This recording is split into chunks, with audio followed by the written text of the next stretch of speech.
Hola, ¿cómo andan? ¿Todo bien? Aquí Alexia, la chica de sistemas. Y bueno, hace unos días apareció en el mundo Mac un bug en los procesadores M1, M2 y M3. Y esto es una falla en el diseño del procesador, es decir, no es algo que se pueda patchear y corregir a través de software. La única solución sería desoldar el chip y cambiarlo. Pero bueno, eso no es algo práctico. Antes de seguir, y para transmitirles seguridad, les aclaro a todas las personas, especialmente a quienes tienen una Mac, que esto es un bug local. No teman porque no hay chances de que una persona remotamente pueda explotar este bug. O sea, tienen que hacerlo de manera local, sentado frente a tu computadora. Así que ojo a quien le prestan la máquina.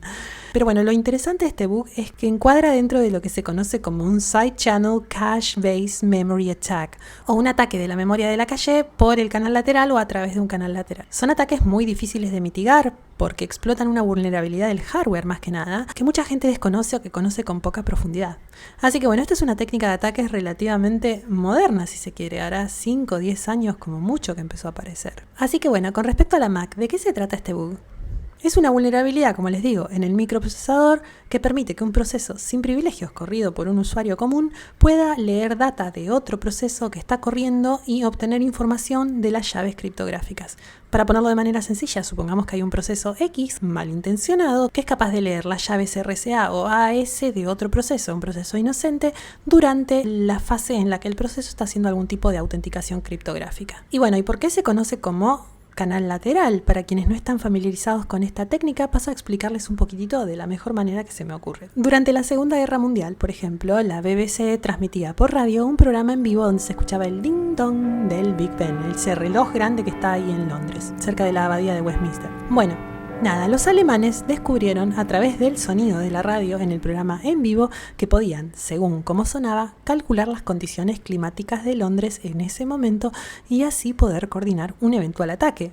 Pillos. Los británicos, más pillos que los alemanes, se dieron cuenta de esto y para cuidarse lo que hicieron fue que el ding dong del Big Ben en esos momentos en los que la radio estaba en vivo sea un pedacito de sonido grabado para que los alemanes no puedan descifrar el estado del clima. Bueno, esto quizás puede considerarse una de las primeras formas de un ataque de canal lateral. Ahora sí, vamos a los sistemas y les explico por qué les conté esto. Un proceso demanda una X cantidad de tiempo, ¿no es cierto? Cuando el proceso machea una solicitud correcta, tarda un poquito menos, y si la solicitud es incorrecta, tarda un poquito más. Estos son milisegundos, chicos, es imperceptible ante el tiempo humano. Por ejemplo, si yo pongo mi password en mi sistema Linux va a ir chequeando carácter por carácter a ver si son correctos o incorrectos. Si mi carácter, que yo, no sé, por ejemplo, voy por el segundo o el tercer carácter y el tercero le pifié y puse un carácter incorrecto, Linux va a tardar un cachitito así, un poquito más que si el carácter hubiese sido el correcto. Y si bien esta manera de chequear un password es la correcta, alguien podría, hipotéticamente hablando, en base a esa latencia además que hubo cuando un carácter fue el incorrecto, calcular e ir sacando información de esa manera. Este es un ejemplo muy burdo que les estoy poniendo, pero también se puede utilizar con sensores de temperatura, sensores de voltaje, con sensores electromagnéticos y otras tantas cosas más, como la cache del procesador, que es lo que nos interesa. Imaginemos que estamos accediendo a un programa en nuestra computadora que accede a ciertos datos almacenados en la cache del procesador. Cuando el programa intenta acceder a un dato y no lo encuentra en la cache, se produce lo que se conoce como un fallo de cache. Esto es normal, es habitual, sucede muy a menudo, pero significa que el procesador necesita buscar el dato en otra ubicación, una un poquitito más lenta como la memoria principal, lo que resulta en una pequeña demora en la ejecución del programa. Como ya les digo, es un tiempo imperceptible a los humanos, pero las computadoras sí tienen ahí una latencia que se puede llegar a inferir. Ahora aquí es donde entra en juego el concepto de canal lateral.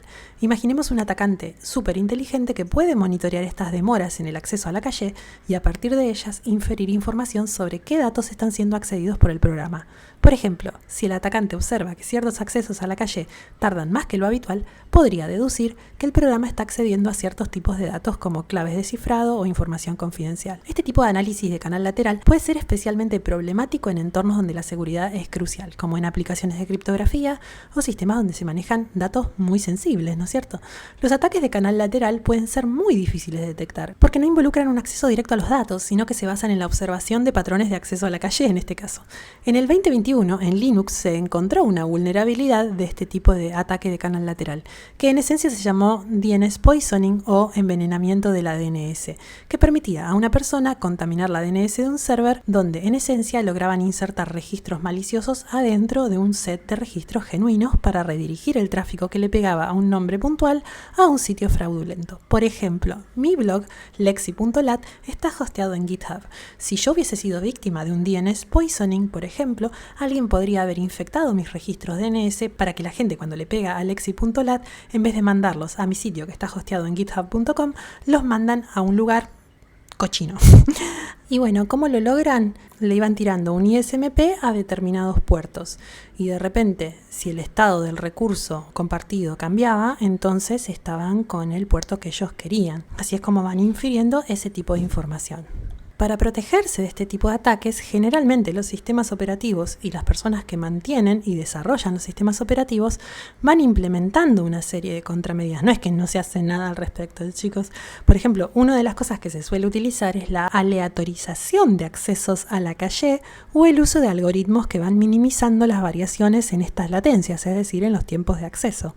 Además, es importante estar siempre vigentes, tanto las personas que desarrollan como las personas que nos dedicamos a operaciones, a todas las posibles vulnerabilidades que salen sobre hardware y también sobre software que puedan ser explotadas a través de ataques de canal lateral. Así que bueno, nada. Mal ahí con los micros M1, M2 y M3 de las Macs. Quienes tengan una Mac por ahora no tienen de qué preocuparse, pero bueno, nada, siempre tengan cuidado.